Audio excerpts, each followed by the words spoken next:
Hey guys, I am here to show you a video on something I was wanting to do, but I never got the chance to do. But now, I do. This is my plane. This is my favorite and one and only RC plane that I have. So, I really love it. I also got some new lighting. So, I just got a lamp today. It'll help me with some YouTube videos that I'm going to do down here, even though it still is not the best proper lighting. It's just good enough for now. So, let's go ahead and open up so you have to open it up at the top.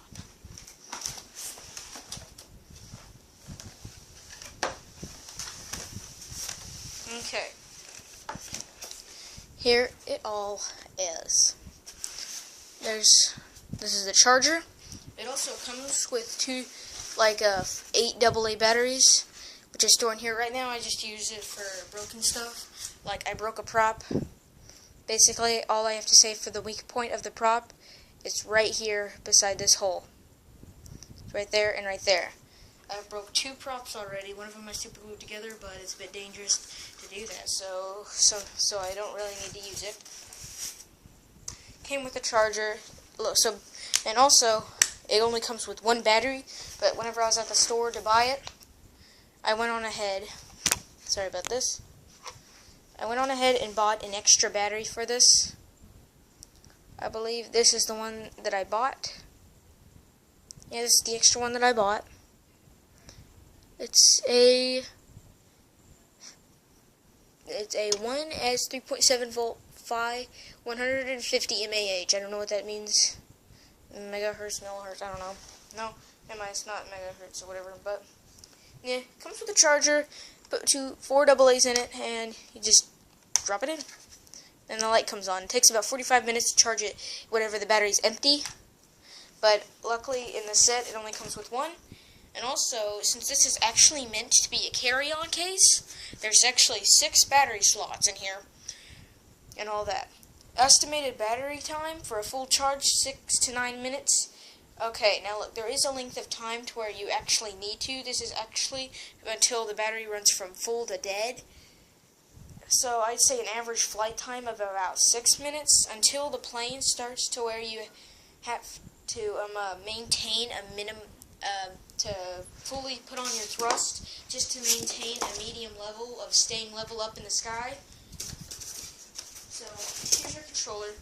So basically, if we have to do this for it to stay level, so basically, okay, first off, on a full charge, this is what it is to basically stay level in the sky and not have to go up or down anything. But whenever you do this on a full throttle, you have to use full throttle just to maintain normalness, just to stay up in the sky barely.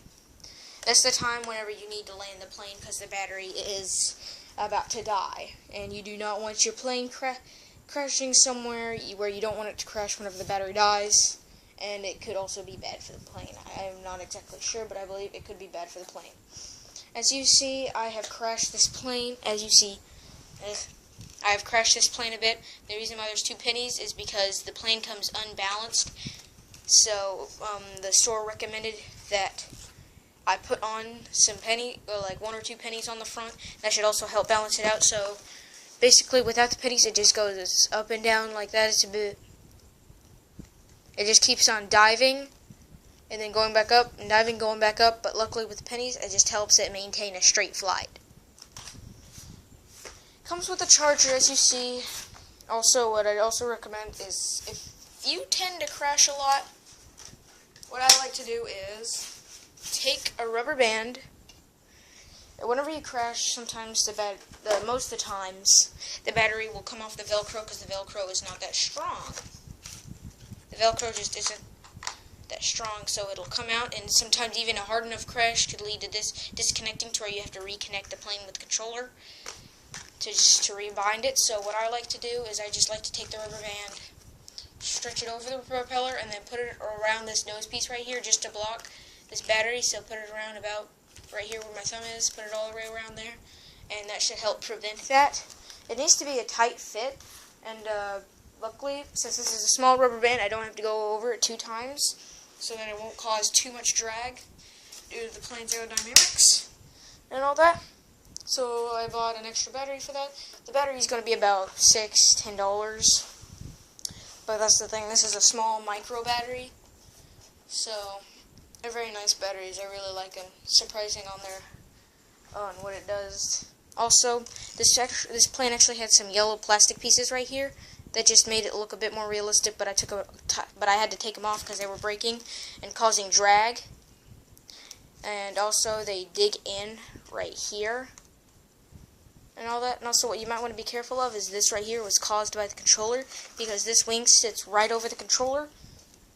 This controller right here will dig, the joystick will dig into that, and it will make that look weird and all that. But it's all pretty good. Now, time to get on to everything else. Move this aside, and let's go ahead and bind it up. Now look, number one rule, turn on the transmitter first.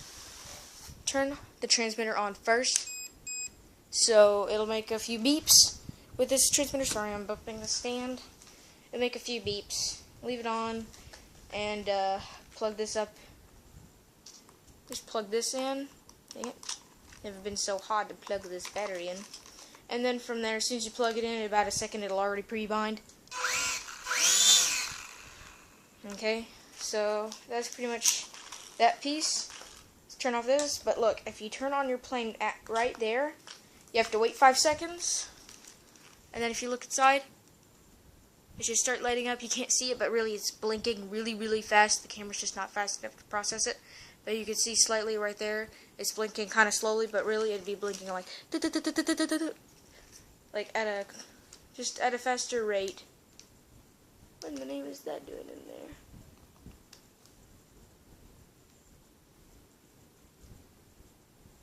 there? I'll have to remove that. I'm sorry, I just saw something in there.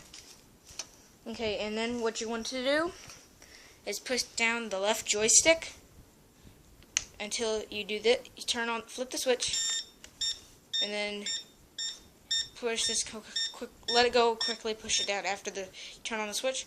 It should turn red. And then after like 2 or 3 seconds, that should completely bind with it. See, it's binded. And all that. And plus, pretty much, you can find a lot of this in the manual. I mean, like, it's a thick manual, but there's only a few parts where you actually need to know. The rest you can just learn by yourself. It just teaches the basics on how to land. What about all the things on the controller? I still haven't figured out everything, but I've pretty much learned enough to where I can fly this thing and all that. Hey, has it stopped raining? I'm not going to show you this whenever it's being flown, but I will show you this and maybe another video. Now look, I've broke a couple of props, like 2 of them, and all that. You see it looks pretty beat up and everything, and all that. It does produce quite a bit of power, quite a bit of thrust, and it's real nice. So, since it doesn't like to go on carpet, I'm going to have to push it. As you see, it will go on the carpet, but really, you can actually launch it off like your regular table. Since this thing's so light, it won't really do much damage to anything. Not unless the prop gets there to it first. It's not really going to do much damage to the plane or the object it hit. Maybe a window, it could give it a small crack, but it's probably not going to do much because it comes with a tip. That's a foam tip right here on the plane, so not much to really worry about right there. So that's pretty much it with this Champ. I would say it's a pretty good starter plane overall.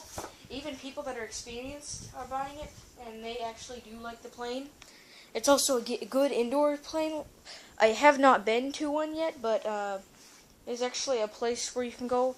I need to search up online where I can find one and maybe go there, fly my Champ there. There's like a large indoor arena where a bunch of people come and fly their planes. A bunch of people just come there, fly their planes, and then go. It's basically just, I don't know, some sort of plane place. Don't know exactly what to call it. But I need to go there sometime with the Champ or make another plane and then go there. But, yes, if you break any parts that are irrefixable, you can actually go online and buy some. I mean, like, all you have to do is search up Champ Fuselage, which is the whole body right here, Champ Wings, and then Champ Rear Wings, which is the rudder and the elevator. And it'll, you can search online and it'll show you some brand new ones. I think they sell these together and separately. I believe more likely that they're probably going to sell the rudder and the elevator separately, but I'm not exactly sure. They also sell the prop, but it is not labeled Champ Prop. It's actually all other planes that Hobby Zone actually uses these wings, this wing right here for the micros. I'm not sure if the wheels are labeled Champ wheels, but I'm not exactly sure upon that. But that's pretty much it. Also, just to let you know, in the fuselage, it does not come with the electronics. It just comes empty, so you have to put the electronics in there. So, that's pretty much it on this video, and I will see you guys in the next video.